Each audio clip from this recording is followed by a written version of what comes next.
इस वक्त मेरे साथ मौजूद हैं योगिता वयाना, जिन्होंने सबसे पहली बार इस घटना को लेकर ट्वीट किया, जिसके बाद पूरी दुनिया की इस घटना पर नज़र गई। पर्सनल तौर पर मैं बताऊं तो मेरी भी नज़र तभी गई जब मैम ने इसी दरवाजे से खड़ी होकर सारी घटना दुनिया को बताई। मैम, सबसे पहले ये बताएं कि 4 दिनों तक ये घटना हो चुकी है, 4 दिन हो चुके हैं, क्या आपने इसमें बदलाव देखा और क्या प्रोग्रेस देखा अभी तक? प्रोग्रेस तो देखिए आपके सामने है, आप भी यहाँ थे, हम भी यहाँ थे उस दिन। अगले दिन जब हम पूछ रहे थे, पुलिस स्टेशन में पूछा तो उन्होंने सिर्फ इसको एक एक्सीडेंट करार दिया और ये बोला कि लड़की को करंट लग गया और उसकी मृत्यु हो गई और उसके बाद उसको जला दिया गया।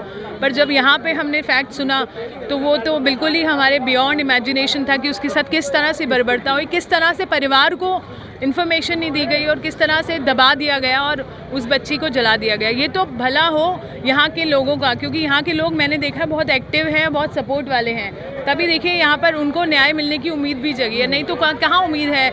जो बेचारे इतने गरीब लोग हैं, जो उनको ये भी नहीं पता कि न्याय क्या होता है, उनके लिए न्याय की उम्मीद और क्या कर सकते हैं।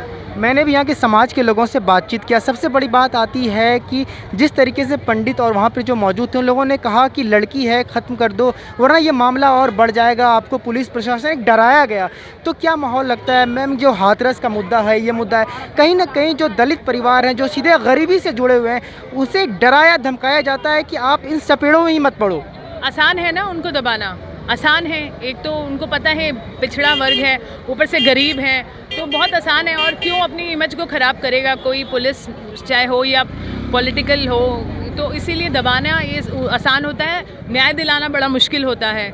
इसीलिए उन्होंने ये ज़रिया, ये शॉर्टकट लेते हैं वो, और उनको कोई फ़र्क नहीं पड़ता उनको न्याय मिले ना मिले। तो ये भी तो एक समस्या जो है। लोग गुस्से में हैं यहाँ पे, जो गुस्सा जाहिर कर रहे हैं, उनका साफ तौर पे अब कानून भी एक सी बात है जो ये लोग भी इंतज़ार नहीं करना चाहते हैं। जिस तरीके से निर्भया के साथ हुआ, ये भी चाहते हैं कि एनकाउंटर हो जाए, किसी तरीके से जल्दी उन्हें जो सज़ा है, जो अपराधी हैं उन्हें सज़ा मिले। तो क्या कानून पे तौर पर अब इनका भरोसा कम होता जा रहा है क्या लोगों का? देखिए क्यों नहीं होगा कम, आप बताइए। हमारे देश में ऐसी कोई नज़ीर हुई है जहाँ पे हमारा भरोसा कानून में बने, या पुलिस में बने, या प्रशासन में बने? हमारे साथ हुआ भी तो बहुत गलत है ना। हमारी बच्चियों के साथ देखिए कितना गलत हो रहा है, और ये कोई आखिरी बच्ची भी नहीं है ना पहली बच्ची है। इसीलिए भरोसा उठ गया और वो भरोसा उठना जायज़ है। और जो मांग लोग करते हैं कि मैं तो कहती हूँ कानूनी तरीके से हो पर जल्दी हो, ये नहीं कि एनकाउंटर हो, पर हम चाहते हैं कि जल्दी से जल्दी न्याय मिले। लेकिन जिस तरह मैम कटवा और हाथरस में अभी तक इस दोषी को सज़ा नहीं मिला है, तो क्या ये कहीं ना कहीं लोगों का गुस्सा और बढ़ा रहा है, दर्शाता है कि इस केस को भी इसी तरह दबा दिया जाएगा? तो सरकार को भी इस वक्त क्या करना चाहिए, ख़ास करके मौजूदा केंद्र सरकार हो, दिल्ली सरकार और प्रशासन को?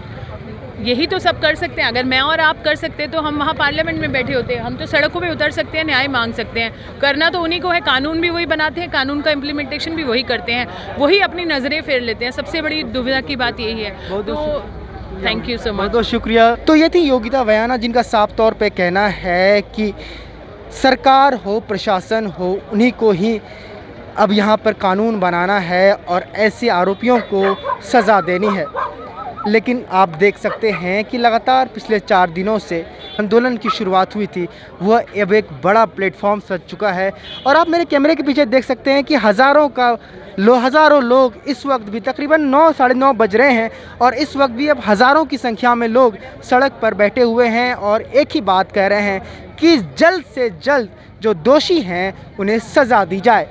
पीयूष कुमार की रिपोर्ट, पुरानी नांगल गांव से द हेडलाइन के लिए।